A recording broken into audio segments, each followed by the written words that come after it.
right, welcome back, folks, to hashtag AskGSM episode 199. One episode away until the big milestone 200 next Wednesday. Check it out. I'm going to put up the link in the Twitter machine.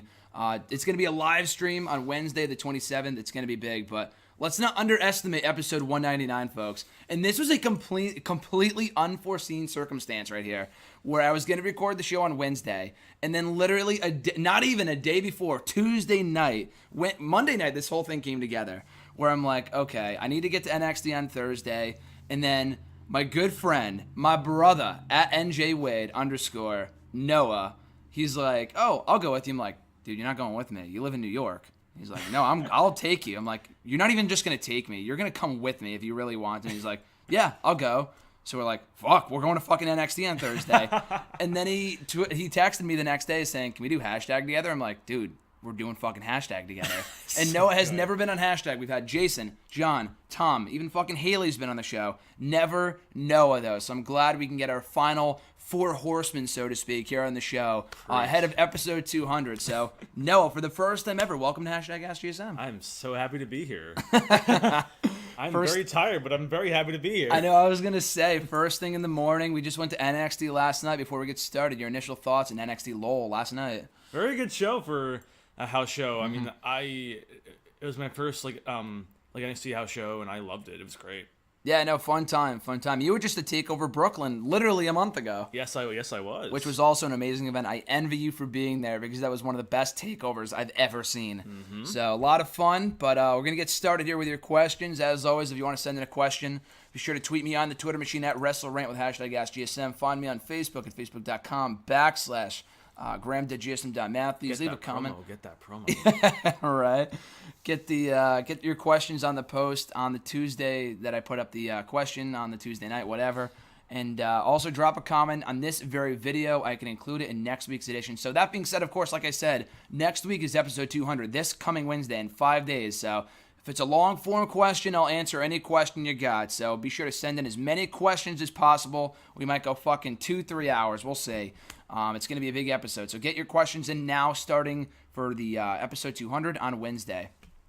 But like I said, episode 199 for September 20th, 2017. Here we go. First question, of course, RJ, Mr. Marceau from text, because I guess he didn't want to send it in a two-parter in tweet form or whatever. And shout out to RJ. He was also at NXT Lowell last night. Great to see you, brother. Hey. His question was, what NXT tandem was/is the best team? The BFFs, which consisted of Summer Rae, Charlotte, and Sasha Banks. I think that was like 2013, 2014. Team Bay, which was Sasha Banks and Becky Lynch, 2014, 2015, I think. And currently the iconic duo, which is Peyton Royce and Billie Kay. Why is NXT able to capitalize on these women tandems and the main roster cannot? Do you want to start off with this one, Noah? Well, being that I am super late to the party with NXT. Yeah, I figured you might not know who all the things were, but just in your opinion, from what you've seen anyway. Iconic duo. I really like them as a team. I think they work really well together, and I think they're really entertaining. Why the main roster? I mean, we haven't really seen a main roster tandem with the women. Yeah, I can't even remember. In NXT, I just think things work a lot better because it's on a smaller scale. Totally. They get the time to get used to things, and the main roster just doesn't really allow them for it. So, I mean, I just think it works better down there for most things, but especially this too. Mm-hmm. No, I would agree. I'm going to say the iconic duo too, and I was there for the days of the BFFs and the Team Bay. I mean, Team Bay didn't last long at all. Sasha Banks and Becky were literally together for 2 months, and the BFFs were a thing for maybe short of a year. I don't know. The iconic duo just has a chemistry about them. Billie Kay and Peyton Royce, they're just fucking great together. They're both good wrestlers, and the gimmick just works. We saw them last night, and I think they won, I believe, right? Yes. Pretty sure they won. Yeah, they beat Dakota Kai, who was great, and Liv Morgan, who sucks. But anyway, so they're great. And yo, awful. Never get that theme out of my head. It's that bad. But yeah, I mean, the only other women's tag team that I can think of on the main roster or a women's faction, and I don't want to hear the fucking whatever the short-lived Natalya, Tamina, Carmella faction was a few months ago that lasted more than just a sip of coffee or whatever, but just barely. But Lay Cool, I mean, was a thing for a long time. They man, were I forgot about obnoxious, though. that. Oh, I my hated God. Lay Cool. So I don't know if that's considered a success or not, because they just dominated everyone for a year, not in a good way. I would consider it. Like, I definitely would consider it a success, definitely. Yeah, I mean, they won a bunch of titles, and they were heels, so they were supposed to be annoying, but it got to a point where it's like, okay, this is just too much. And they were all over the TV. And at that point, the Divas division was just awful. But and the Divas of Doom, too, I forgot about. Beth Phoenix and Natalya, but they didn't really do anything. They were just kind of together they would for have a few killed months. it if they did. Yeah, they barely booked them properly, but they could have been great if they did. But anyway, next question, Prince5835 from YouTube. What are your opinions on Sasha Banks and her feud with Stalker fans? So this was a big thing in the last month, because I guess Sasha Banks went on the Sam Roberts Wrestling podcast before SummerSlam, saying how she hates fans. Not hates fans, but hates fans going to, like, the airports and shit and waiting for her to get off. And not even that, like, calling up the fucking airport and being like, what gate is Sasha Banks arriving at? And they tell them the information, which is super creepy. I'm not even sure that that's legal. It's but not. I don't know how that happens, but What? fans are able to make it happen somehow. But yeah, that was a big, for whatever reason, people like got upset about that. Not a lot of people, like Chris Masters was like, oh, you should appreciate all fans. He went on Twitter and people like blew him apart, all the Sasha Banks mega fans. At 5 a.m. in the airport. Yeah, exactly. Like Chris Masters is like, you just be appreciative that you have fans or blah, blah, blah.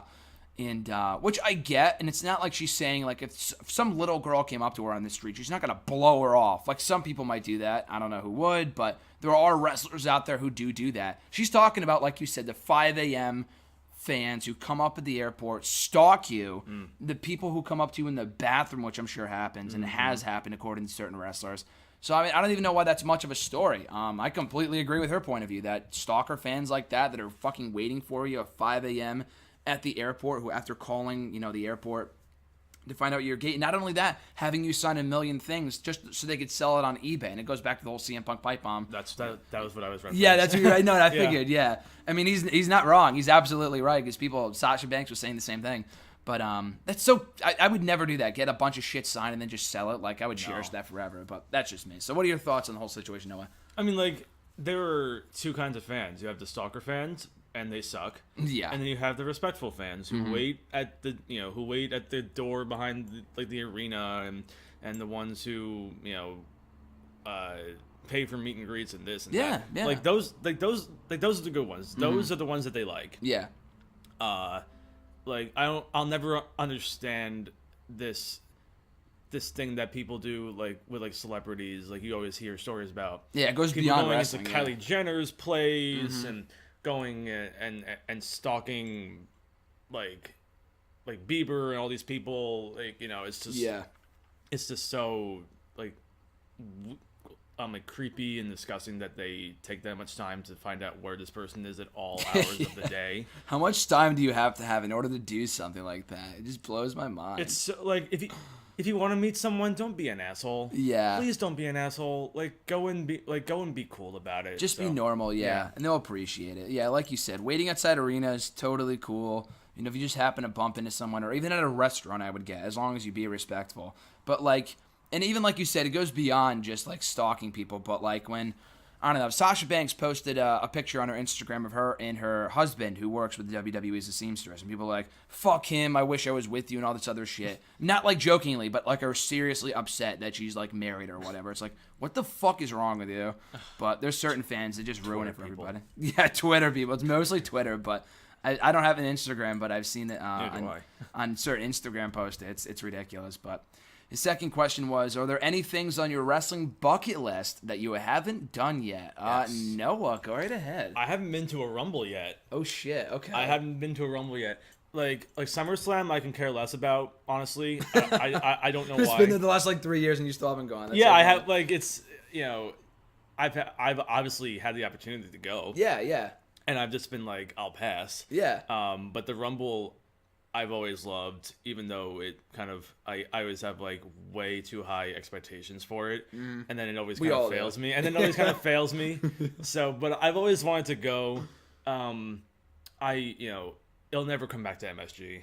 Yeah, unfortunately so not. I know you had that story that you almost went in 08, almost 10 years ago. 10 years ago from this upcoming January. Yeah. And that was a great show. But, yeah, I mean, if I could ever get to one, that'd be incredible. Yeah. You know? Rumble would be cool. I'll sneak in because RJ and I are going in Philly, so I'll sneak in with us.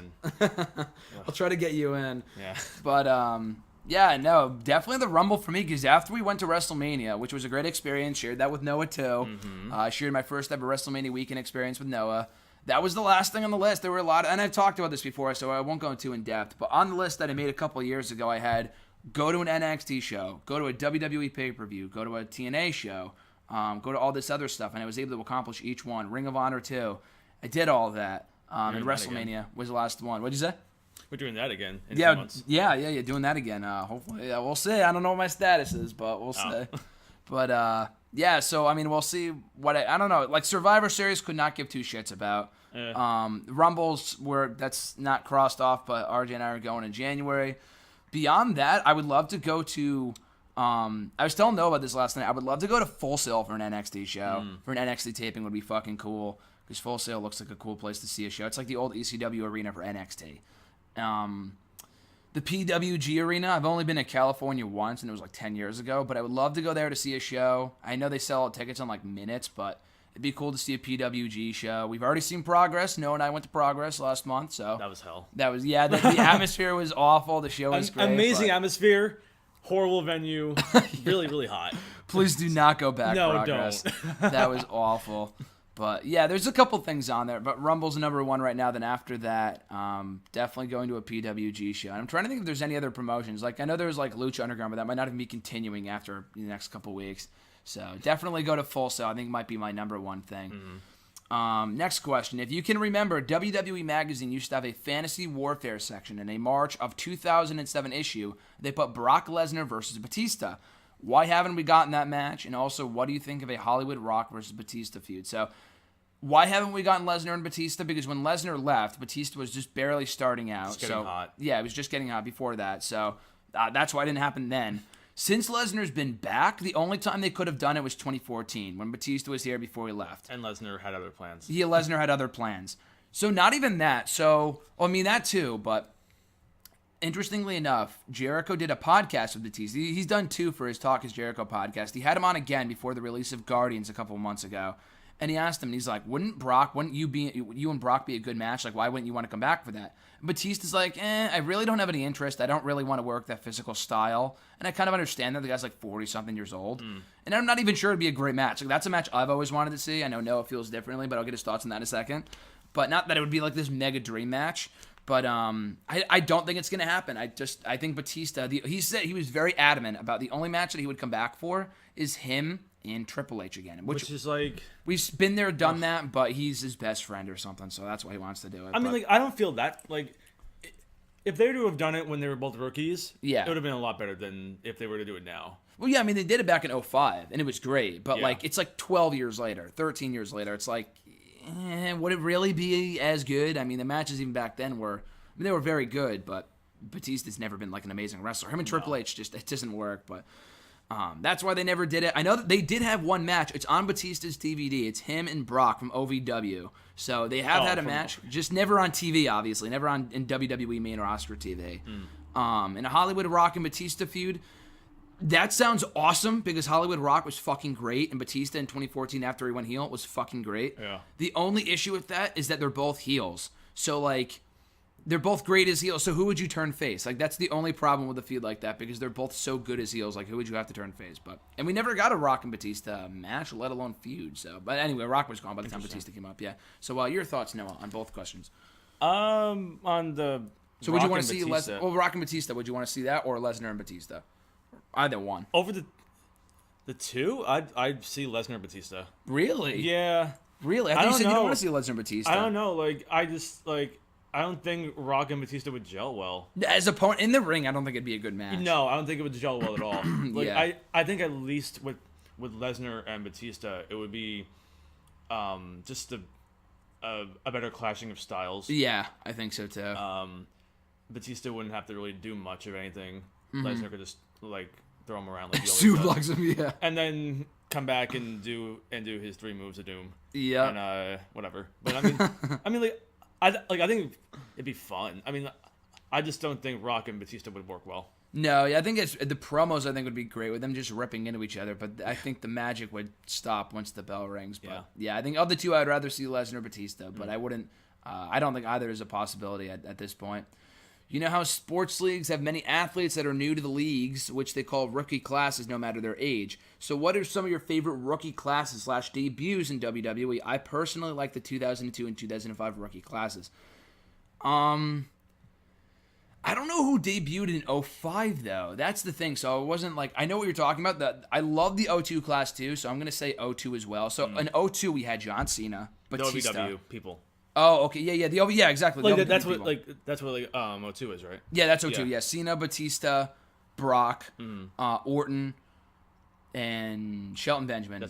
And, I mean, Rey Mysterio also debuted that year, but he wasn't, he wasn't from OVW. He just kind of came in from WCW. But yeah, I mean, I think 02 is definitely the most star-studded class I think we've ever had. There was another year that had, like, recently that I'm thinking, like, wow. Like 2013 with, like, the Shield guys? Maybe it was the Shield guys. Yeah. It was either then or 2015 when Owens came up and Charlotte, Sasha, and Becky came up. And I forgot who else came up that year. Maybe Neville. There were a few others. But I put them in there, too. The recent years with all the call-ups have been great. Yeah, with NXT, yeah. It's just helped. Like shake things up a little bit every year. Totally, yeah, and maybe 2016 too, because I know last year, like with the draft, we had so many call-ups. We had like Balor. I mean, AJ Styles, he wasn't really a rookie; he just kind of came into the company, but he debuted in 2016. Yeah. Enzo and Cass, all these other people that I mean, at the time was cool. I mean, yeah, in retrospect, yeah. But maybe 2016. But yeah, any other favorite rookie classes of yours, Noah? Not really. That come to mind? Like, yeah. I can't think of anything from 07 on when I started watching. I don't really think there was a lot of new faces at that time. So I'll say 2013. 2013 is a good one. You had the Shield guys. Brandon A. from YouTube as well. Push, repackage, release. Sonny Boy, Gary the Milkman, Millman, and Blue Pants. So Sonny Boy, I mean, a lot of these are very obscure references, but they're all recent. Blue Pants, from NXT, that she was on NXT a few years ago. Gary the Milkman Millman was in a random-ass segment with Kane about a year ago on SmackDown, and he got chokeslammed by Kane. It was the most throwaway segment I've ever seen. But, like, blink and you missed it. And Sonny Boy appeared on the first Raw of the brand extension in the New Day segment. I don't know if you remember that, but, like, Carl Anderson and Luke Gallows came in to interrupt it. But his name was Sonny Boy, and they're like, what's your name? And he's like, Sonny Boy. They're like, but really, what's your name? Sonny Boy. And it kept on going for 10 minutes. It really wasn't that funny. But of the three, I mean, this is kind of a silly question, but Push Blue Pants, I mean, she's the best one of the three. Repackage Sonny Boy and release Gary the Milkman Millman, because I could hardly remember him. At least I'm going to agree with you because I don't remember any of them. So I'll disagree with you there. Disagree with me there. Next question from Brandon. This would have been a better question back in December, but here it goes. What will you associate with the year of 2016 from the world of pro wrestling, your own personal life, not too personal, obviously, and the world as a whole? That's a great question. Like you said, it would have been better as a year-end question, but it could still work now as opposed to waiting until December of this year. But for 2016, yeah, Noah, you want to take it away? Wrestling, personal, and then the world as a whole. From 2016, for wrestling, Mania, always. For your Mania experience. Yeah, every time. Personal, oh my god, I'm trying to, I mean, like, yeah, crazy stuff. Yeah, crazy shit. 2016 was a crazy year. Relationship things, that's, I'm not gonna go into detail about that. Separate podcast. Yeah, it's separate conversation. Yeah. So I'll say my little, like, relationship drama that I had, and then, was there anything else? The world as a whole. The world as a whole. The election. I was just about to say, yeah. Yeah. Going to a college that is so politically one-sided for Bernie Sanders, and then having Trump win was a really weird experience. And yeah, I mean, I don't know, like it's just, obviously, like, I don't want to get too political here, but no, like, go right ahead. I won't. But I mean, but yeah, I mean, like, I think that's everyone's answer, honestly. No, I agree. I would say I was trying to think, like, 2016 as a whole in the world. I mean, like, I don't even know. I don't know. Maybe I was just too distracted by other stuff, but I couldn't tell you. Other than the election, because the election dominated 2016. Literally. So definitely 2016. Definitely the election. And 2015. And 2015 too. Yeah. From pro wrestling, definitely the brand extension, no doubt. Like that really dominated most of the year, and them doing the draft and all that other shit. And I've been a big fan of the brand extension. So that personally for me, from wrestling, like stuff that I did. Probably SummerSlam weekend. Been able to meet Noah for the first time over SummerSlam weekend last year. That was a part of that. I went to a lot of shows, but probably SummerSlam weekend personally. But on the whole, for WWE, probably just AJ and Cena for you. AJ and Cena, yeah, that match was incredible. And own personal life, same thing that Noah said. Just a lot of love life, romance issues. A lot. Noah knows the whole story. Oh my god. We had story times every other week. Good times. We still do. We just talked the entire time on the car ride the whole last night. Mm-hmm. Good shit. But yeah, just love life stuff, and eventually meeting my girlfriend after the summer was over. So How cute. That's what I would associate most with 2016. Let's see here. Oh, this is also from Brandon. What are the 3 greatest matches, in your opinion, involving wrestlers who are absolutely awful in the ring? Note, the match has to emphasize that terrible wrestler as opposed to a cop-out multi-man match, like a Money in the Bank with Great Khali is talking about, unless said match actually highlights that bad wrestler. So here's what I put down, and this might be I don't think it's a cop-out answer. Warrior, love Warrior, the guy fucking sucked in the ring, and he knew his strengths. He had some good matches, and which is why I put the Hogan match here from WrestleMania 6 and the Savage match from WrestleMania 7, because they were great matches, but every other Warrior match you'll find is pretty bad, because the guy was pretty shitty in the ring. So I'm going to put those 2 matches, and I think those are fitting. And also I put here Vince and Shane from WrestleMania 17, because Shane, he's not a trained wrestler, and neither is Vince, yet they went out there, and they had a damn good match at WrestleMania 17. It was a street fight. So this is kind of a tough question, Noah, off the top of your head. I kind of put some thought in my answers Do before. both of the wrestlers have to be terrible? No, just one. Angle and Shane. Oh, okay, yeah. Angle and Shane from whatever pay-per-view that was. Yeah, King of the Ring 01, I think was, yeah. That's a good answer. Hogan Warrior, I'd say the same for that. Like classic, no matter how you look at it. Yeah. Warrior Savage, I wouldn't put there because Savage was incredible. Oh no, he just said one of the wrestlers. No, I know. I mean, like I just don't want to put that there because like that match just has so much meaning. Yeah, true. I'm trying to think of I was there for Taker Shane. At 32. Yeah. I mean, him jumping off the cage right in front of me. That was awesome. Oh my god. Yeah, I'm such a Taker mark. Like you guys can see. But yeah, I'm like those are my 3, I guess. Yeah, those are good answers. Keep or erase in history. Noah commented on the question. We read through the question beforehand. This is kind of a no-brainer. Every Roman Reigns match since 2015 or every Kevin Owens match just in WWE NXT. Why the fuck would you want to erase an Owens match?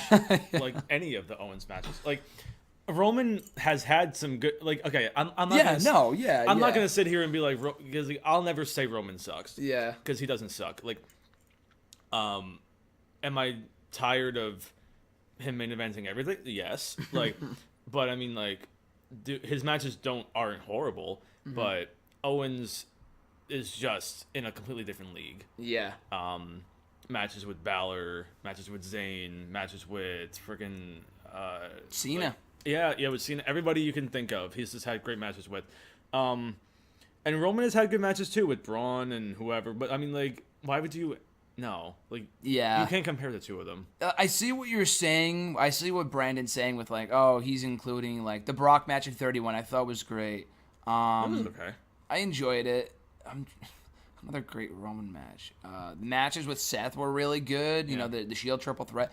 I get what you're saying. The guys had a lot of good matches, but Kevin, I can't. But there's also a lot of bad matches in there too. Like if you're gonna include the great ones, you got to include the shitty ones too. Like the Taker one at WrestleMania was not that great. I thought it told a good story. It did, but the match for a WrestleMania main event was pretty poor. So you have to include that. And like I had to sit through that, and that was really hard for me. Yeah, and to suffer through that as Taker's perhaps final match. That's another story too. Yeah, we'll see. This Sunday. Yeah, we'll see this Sunday. We'll see it in a couple of days. But yeah, if you're gonna include the great matches, you have to include. You said every Roman Reigns match. It's a lot of bad matches too. So I'm going to have to include every KO match. Like you said, the matches with Cena, Sami Zayn. Those are match of the year contenders. The matches with AJ just recently. Before that, the matches, he's had an NXT too, the matches with Balor, like you said. So that's a no-brainer. I think we both agree that Kevin Owens matches. Would you rather, again, this might be a reference to something, Noah and I were trying to figure that out. I have no idea, but would you rather vomit marbles or sweat cheese? To me, I'd rather sweat cheese. I mean, both are gross, but I'd rather not have to go through the experience of having to vomit marbles. Sweat cheese is gross, but it's not too uncomfortable, so that's what my answer would be. Okay? I didn't think it was that literal. I get it. That's what I assume. Is that? I mean, I'm assuming it's literal. I assume it's literal too. Yeah. Okay. I mean, the lesser of two evils. I know. I guess I'd rather vomit marbles. Really? Okay. Yeah. I don't know. I don't like cheese anyway. Okay. Andre G from Facebook. Which match would you rather watch? Pete Dunne versus Daniel Bryan, Oof. Tyler Bate versus Neville, or CM Punk versus Samoa Joe, Part 4? No, I'm gonna let you take this one first. If we're talking 2017 CM Punk, then I don't want to see that. A beat up old man. Oh shit! Throwing shade. Nah, I mean, like, you guys don't want to hear my rant about that. I would love to see Pete Dunne versus Daniel Bryan. Mm-hmm. I would love that. And we know he can still go. Yeah, I mean, especially because he can still go, and they're just, he tweets about it all the time. He's like, and "I'll see you in Ring of him, Honor." and they're keeping him away. Yeah. Pete Dunne's just fantastic. Mm-hmm. We were at Progress, but we didn't get to see him wrestle. Yeah. The match with Tyler Bate, though, a few months ago was incredible. Amazing. Chicago. Oh, my God. Yeah, Pete Dunne versus Bryan would be fantastic. Bate and Neville would be really good, too. I think we'll eventually see that. Maybe. I think we probably will, yeah. Yeah, I mean, like, especially because they're, I think they're both like similar weight class and everything. So I think it's definitely doable. Yeah. Punk and Joe, like Joe would just kill him. Yeah, Joe would Joe probably would just kill him. Like as he should. Like, that's ridiculous. I would say Punk and Joe, but you make a good point that it's 2017, and the matches those two had in 2004, 05 way different than what they would be now. Were amazing. Nowadays, I mean, Joe's still great, but he's not the competitor he was 12 years ago, and neither is CM Punk. Wrong. I mean, Joe's amazing. Joe's still amazing, yeah. But what I'm trying to emphasize is that the matches would not be nearly as good. I mean, I would want to see that just because I want to see CM Punk come back, but Noah and I very much disagree with that, and that's very well documented. Yes. If I had to choose, I'm going to say Pete Dunne and Daniel Bryan too, because I know Daniel Bryan can still go. Pete Dunne's fucking great, so I would love to see Pete Dunne Daniel Bryan match. Ross S. from Facebook. If you had to listen to a wrestling theme for the rest of your life on repeat, what would it be? That's a great question. You can go first for that. So, again, this is a great tie-in from the last question. This is going to piss off Noah. Cult of personality. I mean, maybe, again, not only because I'm a big CM Punk fan, but also because the song is great, and I love the theme song, and it's one of my favorite songs of all time. Not only because it's CM Punk, just because it's a good fucking song. And I've been listening to that nonstop for 6 years now, and I have yet to get tired of it. So, definitely CM Punk. So, what about you, Noah? I think Finn Balor. Finn Balor's a good one, yeah. That's, I mean, like, it's just really sweeping and orchestral, and that's what I'm into. So I love that one. Finn Balor's is great. I'm gonna put as a second choice here, Bobby Roode. I've had to listen to Bobby Roode for the rest of my life. I would not complain, especially if you're like walking down the street and you just hear "Glorious" in your ear the entire time. I can't complain about that. Deshaun K from Facebook. I definitely want to get your thoughts on this one, Noah, being the big Undertaker fan you are. If the streak was not broken at WrestleMania 30, do you think WWE would have, or I guess maybe could have, I don't know what you meant by that, but would have done a 3 Stages of Hell match with The Undertaker? Would it have been a good booking decision to have a guy pin The Undertaker in the first or second match and then have Undertaker go over, keeping his streak alive, or would you have abandoned the concept and let it be a singles match? So, do you want to start off with that one, Noah? Well, this person didn't give us an opponent for the Undertaker. Yeah, like, are you saying it's Brock Lesnar, or if you're? I think he's saying if the streak wasn't broken, it was still alive. But yeah, so no opponent. Yeah. So just throwing anybody in there with Taker in a 3. I mean, like, I mean, why not? Mm-hmm. The streak being broken at 30. Again, like being there for that too. At the time, I was like, really hurt by that, like really butthurt about it, and I wasn't thinking clearly about it for a while. But then once I thought about it and thought about how much it was gonna lift Brock up and like give him so much momentum forever, which it did. I think it was the right decision. Anybody else wouldn't have been like legitimate enough. If it had been Cena, like it wouldn't have done anything for him. Yeah. Because the crowd would have just totally crapped on him even more than they do. But I mean, like at that stage of the game, at 3 stages of hell with Taker, only for him to win would have been a stupid decision. Because like I don't know why you would want to, like Taker was dominant as it was, so like having him win a match like that keeps, like, it's not gonna change anyone's mind about him. Like, he's still the best ever. You know, like him winning at 3 stages of hell doesn't change anything. So I mean, like, if it was against Lesnar, like after WrestleMania 30, like then I would say do it. But if it was in place of the streak of the streak being broken, then I'd say no. Yeah, no, I mean, for me, for this, I feel like it just gets way too confusing, or you just kind of muddy the waters, because at that point, yes, he wins the match, but you can technically say Taker's been pinned at WrestleMania, which had never happened before prior to WrestleMania 30. So you're kind of breaking the streak, but not really, because he still won the match. I feel like it's a weird concept. Yeah, it's a weird concept. I that is pretty clever and creative, but I just feel like it would muddy the waters too much. The streak wouldn't have been broken then. Like, yeah, exactly. It would have been weird. Like, he got pinned, but the streak's not broken. So that would have been, I don't know. I would not have done that. But it's an interesting concept, though. I never heard anyone say that before. So good thinking.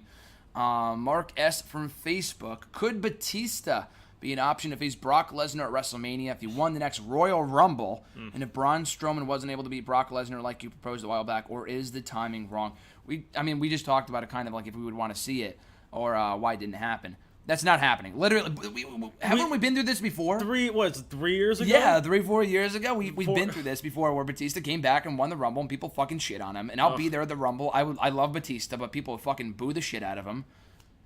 After Orton won last year, like, do you really want, like, why can't you give it to a young guy? Yeah. Why can't you give it to a young guy? Like, dude, Evolution has dominated the Rumble for the past, 4 years. It's so bad. Yeah, it's Triple bad. H, Orton, like, why? Is Ric Flair gonna come out of retirement next year and win it? Oh my god, like, with the, oh my god, like, and they all already won it. Literal colostomy bag this time, like, and they won it twice. Batista's won it twice. Triple H won it twice. Orton won it twice. It's like, you can't give it to a fucking AJ Styles or something. Give it to somebody like. It doesn't benefit these older guys anymore. Like, it's cool for nostalgia for the minute, but then when you think about it, and it's just like, why couldn't you give it to Bray? Why couldn't you give it to AJ? Why couldn't you give it to Finn? Like, somebody who would benefit in the long run. Like, Batista winning the Rumble again would be a shit show for you being there. Yeah. Paying to see Batista win the Rumble for a third time.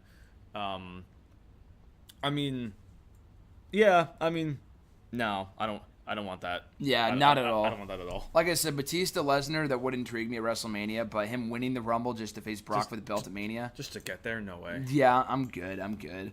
What would your feeling be? This is even worse. What would your feeling be about Hulk Hogan coming back and winning the next Royal Rumble and challenging Jinder Mahal for the WWE title at WrestleMania if he was still champion? He's still in great shape. Is it totally ridiculous? Do you really want Jinder to be champion from now until April? Like, it's been a rough few months as it is. I don't need, like, who do you possibly put him against for the next few months to keep that belt on him and keep it, like... Yeah, you can't. There's no one left, yeah. I mean, as far as Hogan himself, like, no thank you. Yeah. No. Even more ridiculous, Jinder, like, that's how bad it is. That scenario is that, like you said, Mahal holding the championship is bad. The only thing I can think of that's worse than Mahal holding the championship until WrestleMania is Hulk Hogan coming back and winning the Rumble. We just literally just spent a minute talking about old-timers racing and winning the Rumble. Hulk Hogan has not wrestled a match in over a decade. He can't move. He can't move. He's still in great shape. Okay, yes. He looks good. The guy can't move for shit, let alone wrestle. He wouldn't even be able to pass a physical. No way. Just keep your dream scenario to WWE 2K18. I think I'm good Please. with seeing that in real life. I think if Noah had to see that at WrestleMania next year. If I have to pay for that. In the Superdome, in the Silverdome, The Silverdome. Yeah. Oh my god. I've been to too many of these to like to watch that shit. What would you think of doing Brock Lesnar versus Braun Strowman Part 2? You guys love your Brock Lesnar questions. I guess so, yeah. That match Part 2 at TLC with the stipulation, if there No Mercy match, or with that stipulation, a TLC match, if there No Mercy match ended in controversial fashion. Absolutely. Would you want to see that? Yeah. Absolutely. Yeah, that'd be sick. I would hope so. The only thing wrong with that is that it's not going to happen because Brock's not booked for TLC. I'm pretty sure he's not going to be around until fucking January, which sucks. Like, take the title off him, but they're not going to. Nope. Yeah, so in a perfect world, that'd be sick. If Brock's never been in a TLC match, it would be pretty interesting to see that. And him and Braun would kill each other in that type of environment, but they won't do it, unfortunately. If it ends in controversial fashion, then that protects both of them. It would, yeah, exactly. And in the TLC match, you're not pitting Brock or Braun. So like in this match coming this No, weekend, no. Well, that's what I'm saying. Like, if you did the match here and ended in controversial fashion, like a no contest, you're protecting both guys. And then if you do the rematch, no matter who wins, you're still protecting both guys because no one's getting pinned. So I feel like that's a great idea. You need to protect Braun. Yeah. Because Braun's going to be there while Brock isn't. Mm-hmm. And, like, you cannot have another Roman moment and have him lose. Yeah. Because then he's there for months after that, and Brock is gone. And then, like, it's, like, nothing will stall his momentum, but it would just, like... It's like, why? You know, it would just, like... It would just suck to see all that work gone to shit. Like, just to see Brock leave for 4 months. Like, I don't want to see that. Yeah, I don't want to see that either. Unfortunately, it's probably going to happen, but that's just, I don't know, that's the way they book shit, unfortunately.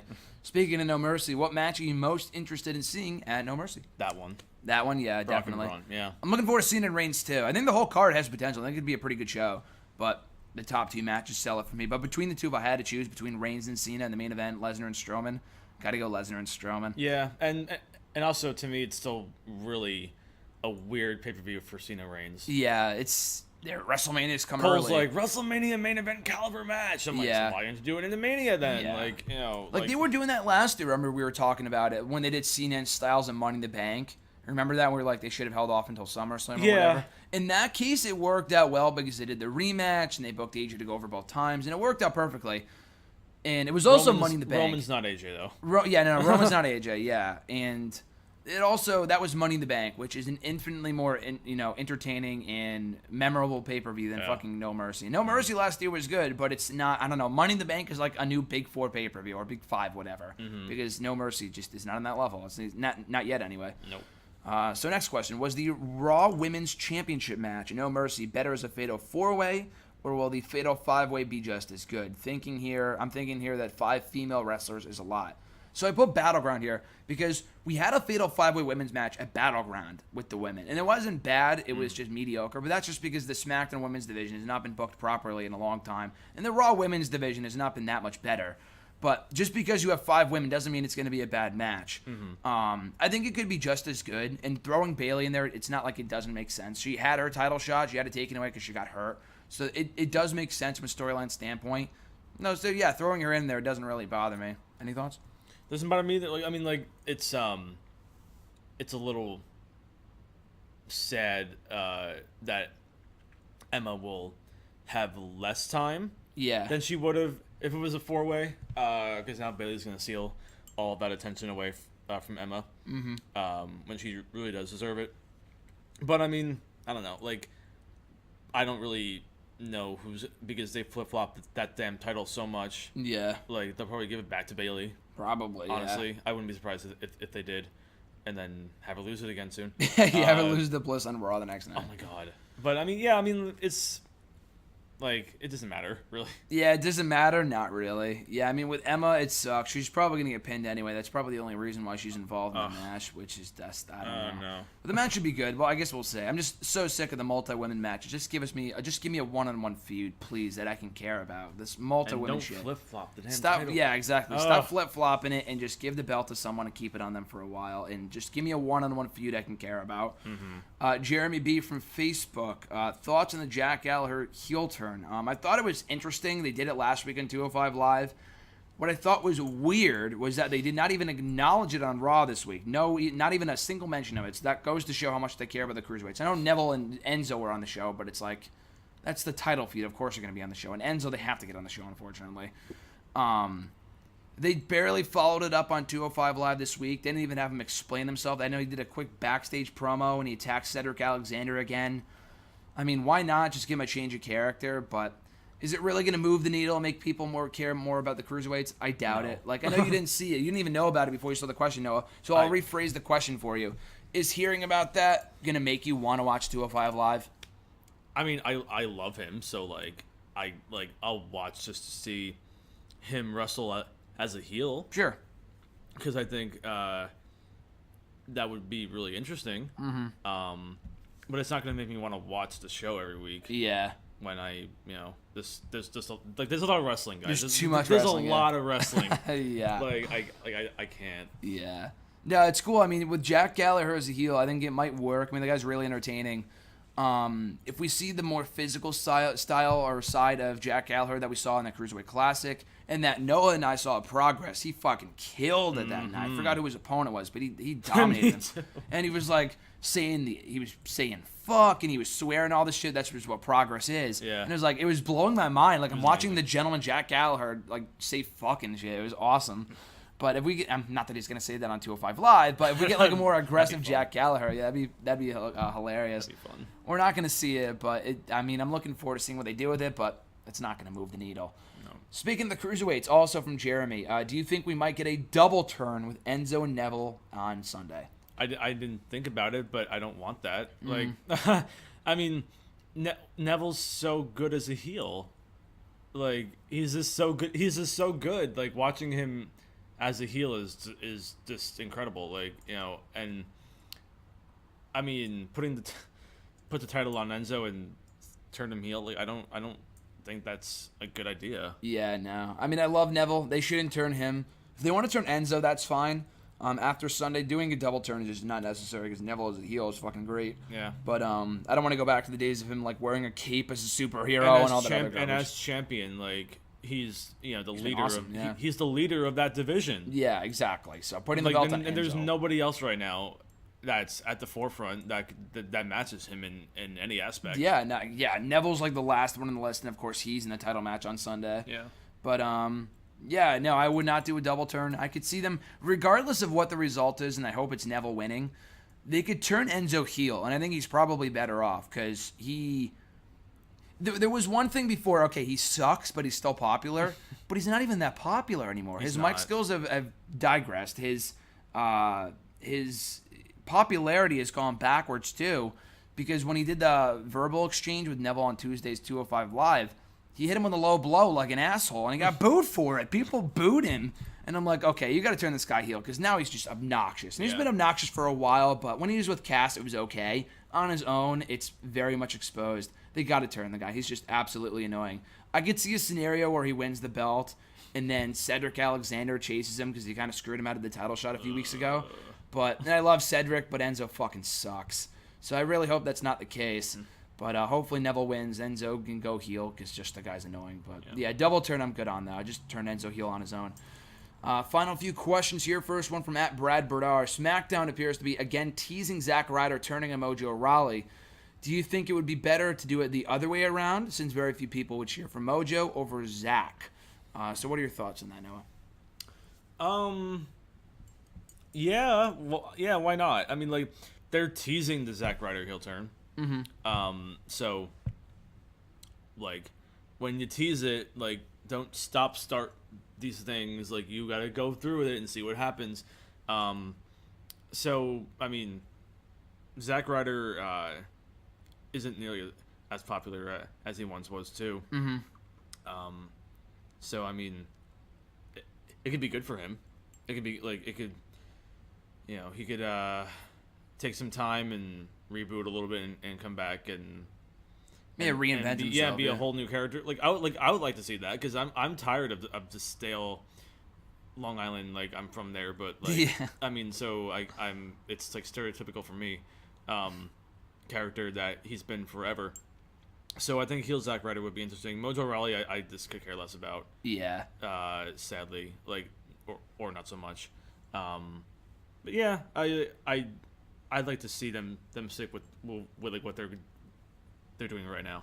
Yeah, what they're doing now is fine. I'm fine with either guy turning heel. I would have said have Zack be the babyface, but the guy's like he's been in the company for 10 years. They got to put Mojo over Zack. I mean, Mojo's not that good, but he's not saying he's the future compared to Zack. He's not future WWE champion, at least I hope not. But they got to put the guy over, so they got to have Zack put him over in the end.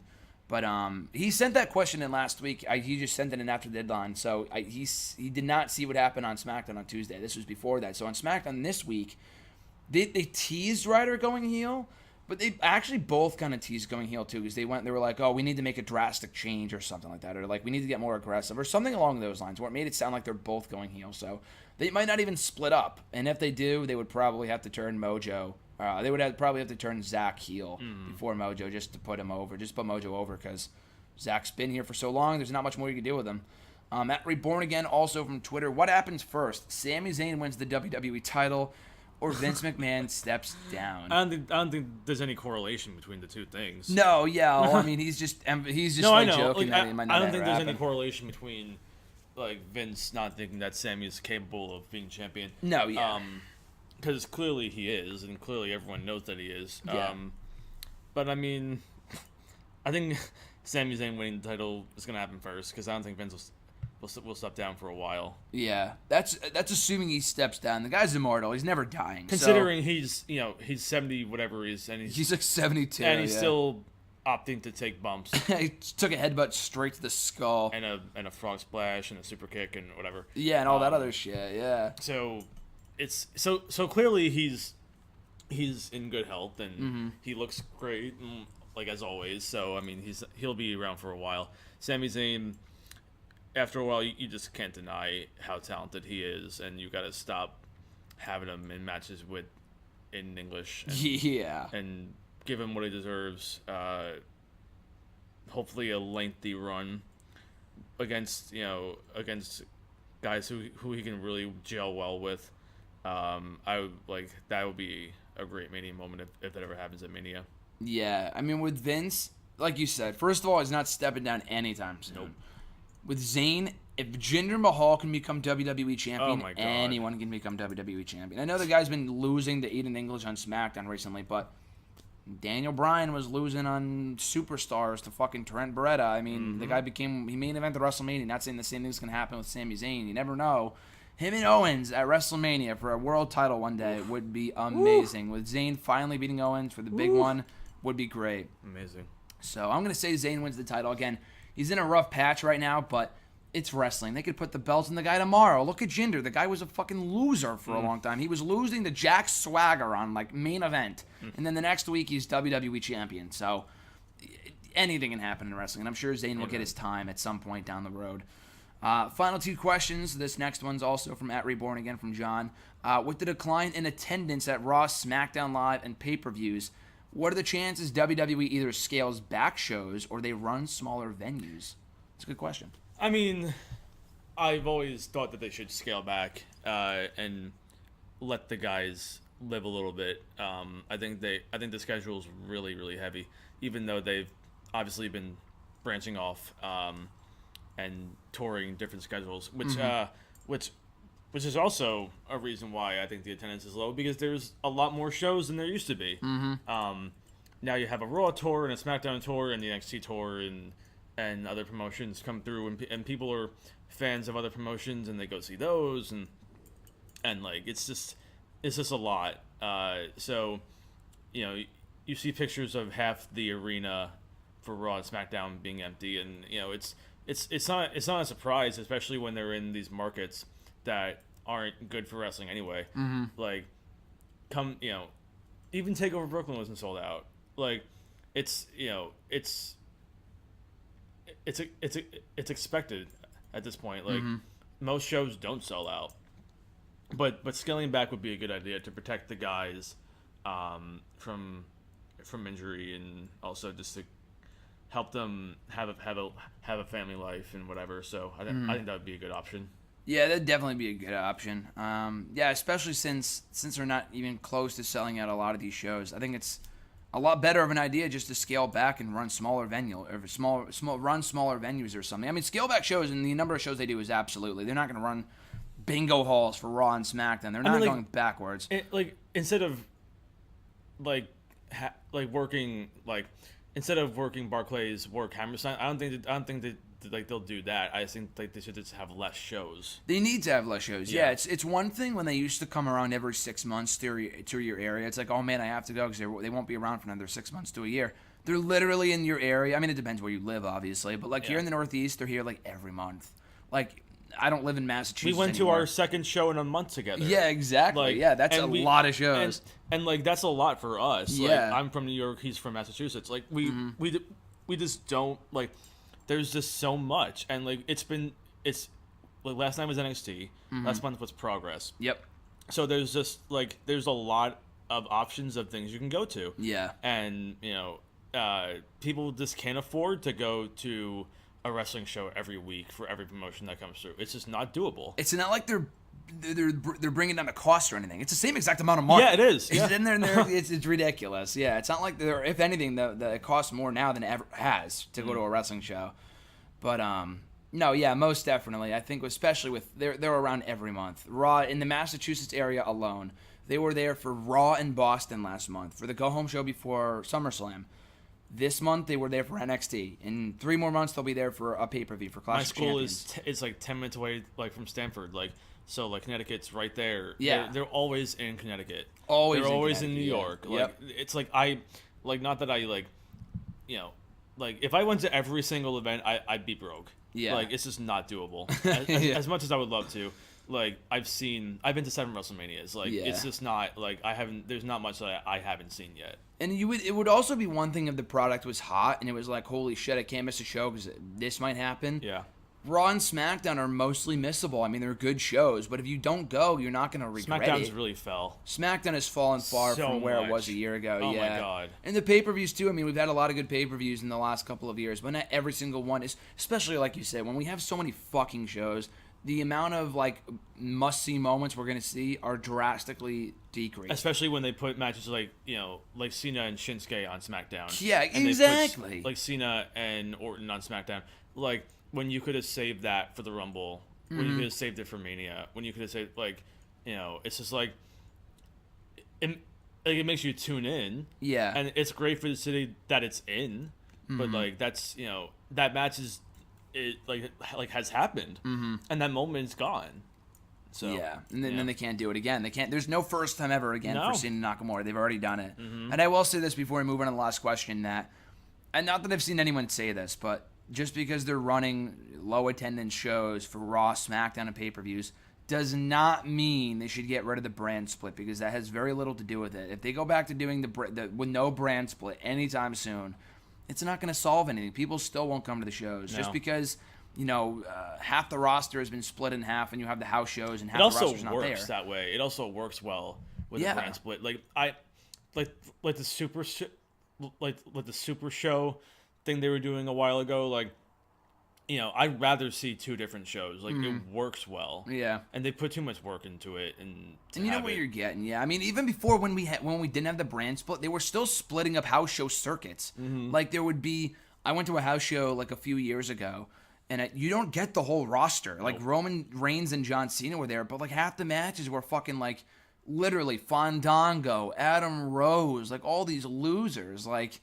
It was the Roman and Cena crew versus the Ambrose and whoever, and Rollins or whatever. On a different circuit. Exactly, or whatever. Yeah. And you don't know who you're getting. At least with Raw and SmackDown, okay, I know I'm getting the superstars of Raw, and I know I'm getting the superstars of SmackDown here. So you can kind of choose. Yeah, exactly. Yeah. So keep the brand split, but yeah, there was definitely a decline in attendance. But like I told Noah last night, there's nothing I can do to do that, to fix that. If I go to the shows, I play my part. I try not to worry about that kind of shit because I watch the shows. And there's attendance problems for every event possible. You go to unless it's Paul McCartney or whoever, the concert's not going to sell out. The baseball game's not going to sell out unless you're in the playoffs or whatever. So it's not just it's not just wrestling, it's everything. Yeah, because you can just easily watch it at home now, and it's a lot less you can hassle. live stream on Twitter. Yeah, exactly. You see the clips on Twitter and live stuff. stream the concert on Twitter, live stream the game on your phone, like, you know. Yeah, so why bother going? Exactly. Final question at Flair Country 85 from Twitter. With the WWE Network subscription numbers coming back from India push lacking, how long do you see Jinder maintaining the WWE title? So, I mean, that was the big thing. That was the big rumor that not the only reason, but probably the only reason they put the belt on Jinder was to boost the market in India. And they have yet to do so. Yeah. Then again, that was evident. I had heard that wasn't the case, like that they weren't doing so well in India before SummerSlam. And I'm like, okay, they're going to take the title off them. And they didn't. So they obviously want to see this thing through, but I said to someone the other day on Wrestle Rant Radio, it's not working. The experiment's been a failure. It's not working. No. People aren't going to the shows. Not saying that if Nakamura was champion, attendance would be amazing overnight, but the guy's just not entertaining. And not saying he's the only issue with SmackDown right now, but he's one of the biggest reasons that SmackDown is not where it once was when AJ was champion or Wyatt or Cena or whatever, because he's not a compelling champion at all. So how long do you see Jinder being champion for, Noah? I mean, like, I keep saying every show, he's going to lose it. He's going to lose it. And then they keep it on him. So I don't know how long they want this experiment to go. It's a failed experiment. Like, I'm not going to go all Bruce Blitz on you and call him the worst champion in the history of Yeah. Like, I'm not an asshole like that. I mean, you know, I hate him. But, like, it's just not working. The matches aren't great at all. Like, the promos aren't good. Nothing about it is good. No, yeah. Like, when we found out that he was being called back up or whatever, that he got rehired last summer, like, I texted you and just said why. Yeah, why? And Who then cares? I'm like, I get that they need enhancement talent, but they couldn't have found anybody better than that. Yeah. Like, and then, you know, back in the spring, when that fatal 4-way or whatever was happening for the contendership, I was like, Jinder's probably gonna win, and then I regretted that because he did win, and then he's won everything else since, and it's just not working. I understand that they want to try and expand their market for India, but I mean, he's not. I mean, you would. I hope the Indian people know that they're not actually getting an Indian champion. He's not even Indian. That it's a Canadian champion. Yeah. So I hope that they're not buying too much into it. Obviously, they're not. Yeah. If the numbers aren't good, I would feel disrespected if I was being told that a champion from like finally a champion from India, but he's Canadian. Yeah. So it just doesn't it just doesn't work for me. Yeah, I mean, like, I would love to see him lose it this weekend or whenever he's wrestling Shinsuke. Yeah, I think in a few weeks, Hell in a Cell, yeah.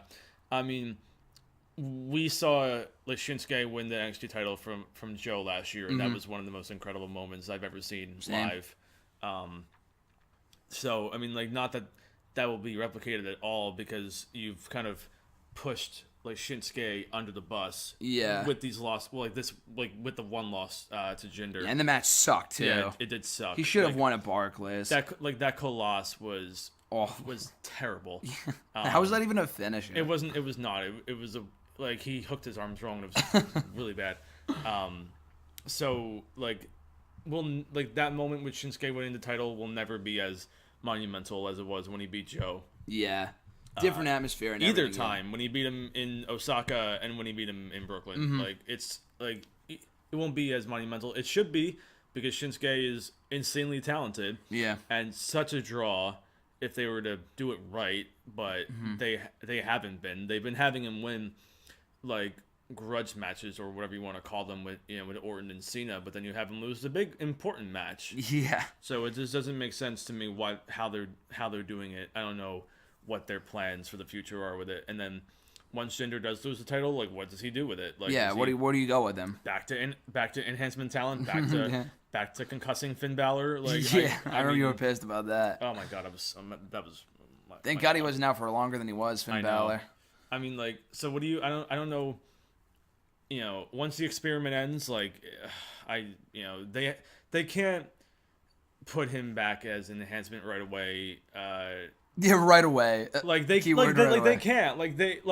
They have to do something with him, but he's just not very dimensional. Yeah, no, he's not. He's not dimensional at all enough for like a program with anything else but a championship. It's just not going to work. So. He's just not world champion material. No. Like, I know everyone strives in this business to be a world champion, and I get that. But some people are just not cut out to be world champion. Like, I am not, like, no matter how much I want to try, I personally am not cut out to be an astronaut. It's not going to fucking happen. Or I'm not cut out to be president. I'm just not. Some people are not meant to do things. Like that's not meant to discourage people. Like, I'm the biggest Ziggler fan in the world, and maybe the universe was telling him something. Like, when he just, like, it just wasn't working for him, and then he got injured, and obviously he hasn't been champion since then, right? I mean, a world champion, yeah. I mean, like, as talented as Ziggler is, people aren't cut out to be world champion. Maybe he's one of them. I have to have a talk with myself about that. But Jinder is far less talented than Ziggler, and it's not working. It needs to end soon. I know, like, you can make the argument they need to create stars, but it's like, dude, they have fucking Sami Zayn in their roster. They have this guy. They have that guy. And you don't want to put the belt on them. Rude is there. Yeah. You could Kanellis is there. Yeah. You can protect these people and make them, like, if you booked Sami Zayn half as well as they are attempted to book, or not book properly, because they really haven't booked Jinder properly, because the guy fucking sucks. Because he's lost matches here and there. He wins all his matches by interference. So he's not like a dominant champion. The guy's awful. The Singh brothers, like, it's the same finish every time. Every single time, because he can't win a damn his finisher is a side slam. Yeah. Like, the only way these matches have been ending is with the Singh brothers getting their ass whooped, which looks incredible. Yeah, like, Credit to them. That back suplex on the table for that first Orton match, I will watch that back till I die. Like, they're amazing. They're amazing sellers. And they really help enhance him. Because he needs that. He needs those people in his corner to enhance him. Because he just doesn't do it well on his own. And it's just not working. Yeah. Like Sami Zayn and whoever, anybody, like, not anybody else, but like Ziggler, anyone else would be a better choice. And I was going to say, like, I don't want to be hypocritical and say put the belt on Zayn tomorrow, because they booked him so terribly currently that people just wouldn't buy him as a world champion. But Jinder was the same thing. Like, I was losing random matches before he finally. The difference between like the two of them, though, is that Sami Zayn's like one of the most incredible workers in the business, and he's also still popular. Yeah, by the grace of God, he's still popular. People still yell the "Let's go" every time he comes out, despite the fact it gets lower and lower each time. Yeah, unfortunately, but people still like him. They still hold out hope they're going to do something with him. Yeah. So, yeah, Jinder. Bottom line, it's just not working. We said months ago they should take the title off him. They didn't. Maybe not to Orton, but I think Nakamura find would be a the real choice. Indian. Yeah, exactly. Like, do it right. Like, yeah. Don't cop out and say it's an Indian champion when it's not an Indian person, because then that disrespects an entire country. Yeah, like culture. At least Del Rio is Mexican. Yeah, and when they wanted a champion from Mexico, they put it on Del Rio, and he's actually a Mexican. Well, they tried the same shit 10 years ago with Khali. Remember, that's why they put the world title on. But he's actually Indian. He was terrible. He's actually Indian. Yeah, and like Khali, I actually kind of enjoyed his title run. I thought he wasn't half bad when working with guys like Batista and Kane, who literally carried him through those matches. Yeah. And then he was working with Taker and whatever, and Taker carried him through everything. But that worked because Khali is a friggin' monster. Yeah, at least they booked him well, like to be an unstoppable monster. Jinder is a bulky dude. Yeah, but he's just not like. He got re-signed a year ago, and we still question why did he get re-signed. Yeah, like, it was the same. It was like the same week that they announced that Shelton was coming back, and we were like, oh my God, Shelton Benjamin, like that's who you want, as champion, like someone who you're actually excited about. Like, we heard Jinder was coming back, and we were like, oh my God, like, who cares? I know. If everyone to re-sign from free agency, of course, Jinder Mahal. There's so many people out there. Like, Carlito could have been would have been a raw option. Chris Masters would have been not better, but a decent option. Yeah. Anybody. anybody. Like, thank God they did well with Drew McIntyre. Yeah, thank God, yeah. In NXT, because they've made that man into a fucking star. Yeah. And, like... He also reinvented himself before he came back, yeah. too. Jinder, what did he do when he left? Nothing. Do we know anything that he did? I have no idea. I have no fucking I think he worked clue. maybe a handful of indie matches in, my God. Canada. I just can't, like... Who cares? Like, you know, I tried really hard. I tried so hard to get into it. I just, yeah, same. I just can't. As every month passes, like when it first happened, I told RJ, like, you know what, I'll give it a chance. I'll see where it goes. A month later, you know what, I'm not buying it, but it's still early. We're 4 months into the thing now. He sits he walks out, and I still think of like, oh, that's the asshole who hit Finn in the head, and like, you know, it's, and then a couple years ago was with 3MB. Yeah, like, he's just not good. He's just like, not good. I just don't see a change. Like, when people have character changes, like, that's what you should notice about them. You shouldn't be remembering what they did 4 years ago. Yeah, exactly. Like, you should want to look at that person and be like, oh wow, like they've had a really big transformation about them, and they've worked hard for it. Like, when I look at Bray, I don't think Husky Harris. Exactly. Yeah. Like, when I look at Bray, like, because I love Bray Wyatt, and I think very underutilized. When I look at him, I don't think Husky Harris. Mm-hmm. When I look at, my God,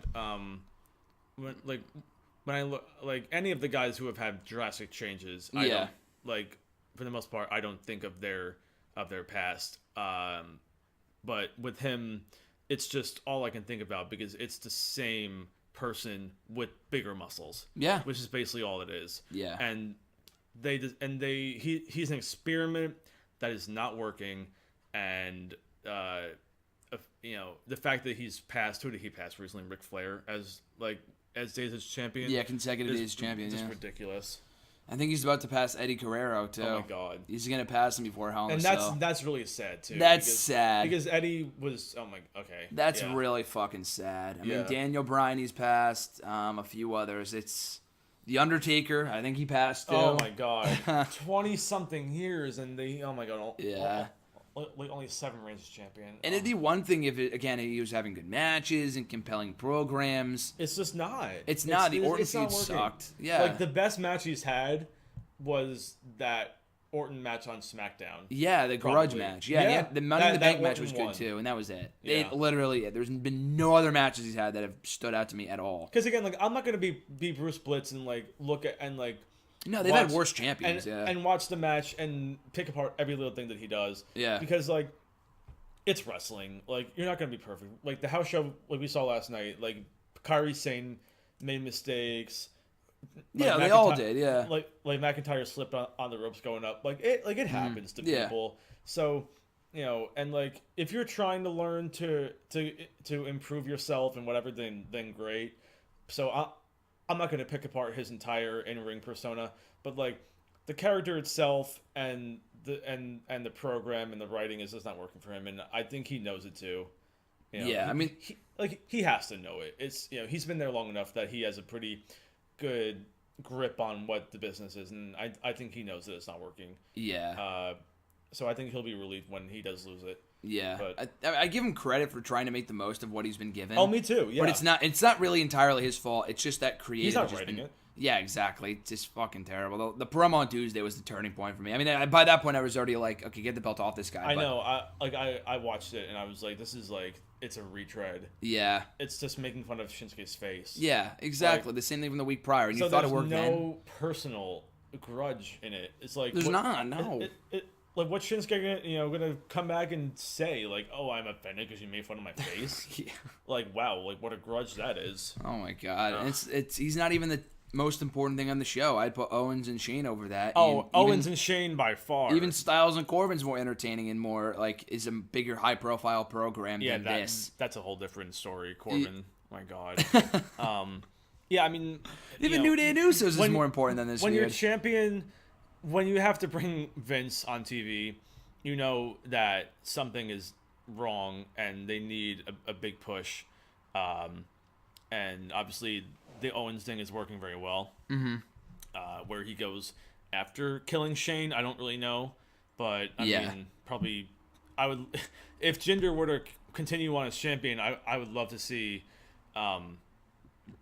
Owens win. the title from him, because after you beat Shane, you can't and you know, Yeah, go back to facing AJ or something. Like, what do you do after that? You got to give him a title shot. He's the best heel on the show, and he's not even champion. Nope.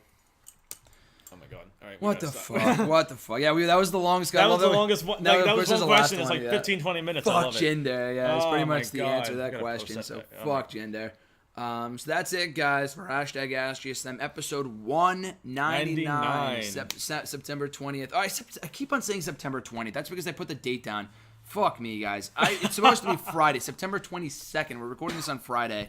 It's going up late for a reason. We planned this, which was great. Worked out perfectly. Went to NXT, hung out, did the show. Awesome having Noah on for the first time ever. 9 hours of driving. 9 hours of driving. 9 hours to give of Noah driving. a lot of credit. He's got to go God. home later. It's nuts. It's crazy. 24 hours, 36 hours, but got through it. Awesome time. But before I let you go, Noah, anything you'd like to plug? Any other final thoughts? Thanks for coming on the show. NJWay underscore on Twitter. You guys probably will not be into my account. Music. Follow him anyway. Music and Bieber and whatever. But I mean, like, I tweet like somewhat insightful thoughts to wrestling when I watch it. So I think it's worth it. You can unmute me and mute me like whenever you want. So I mean, like, this, you know, NJWay underscore. That's about it. Sounds good to me. Yeah. I say follow at NJWade underscore. And NWay blogs on WordPress, music and wrestling, when I'm, like, more so now that I'm back in school than I was over the summer. Good stuff. Check it out. Yeah. Check it out. And you know what happens when you don't follow Noah Wade on Twitter? You know list. what happens, Noah? You make the list. You just made the list. You make the list. You make the list. And, you know, I would like to get back to 12,000. So, yeah. Road to 1,000 or 12K. 12K. Hashtag road to 12K. So get Noah Wade back to 12K. Yeah. Give him some followers. And that's it, guys. Like I said, episode 200 coming to you next Wednesday. So if you want to send a question for the episode, be sure to tweet me on the Twitter machine at WrestleRant. Tweet me, too. Tweet me whatever you want. Tweet Noah, too. Tweet Noah as well. Get the conversation rolling. Find me on Facebook, too, at facebook.com/graham.gsm.matthews. Leave a comment on the post. I usually put up on Tuesday nights, if not on the wall itself. And last but not least, be sure to drop your comment down below in the comment section on this very video. I'll include it in next week's edition. So like I said, guys, next Wednesday, we're doing it live, baby. It's the big one. It's the big one. It's the big one. 200. It's going live, so you want to send in questions on the video itself. I think there's a live chat. I've never done YouTube Live before. I did a test run, so I'm pretty sure there's like a chat on the side of the video. So you can send in questions there. You can tweet me while the show's going on. It's going to be a fucking train wreck, but I hope you watch live as it's going down. It's going to be a blast. So save the date, September 27th, Wednesday. Check it out, guys. So that being said, like, comment, share, and subscribe. All that stuff is amazingly appreciated. One final time, Noah, thank you for coming on the show. It's been a blast, brother. Thank you, bud. I'll catch you down the road. Yep.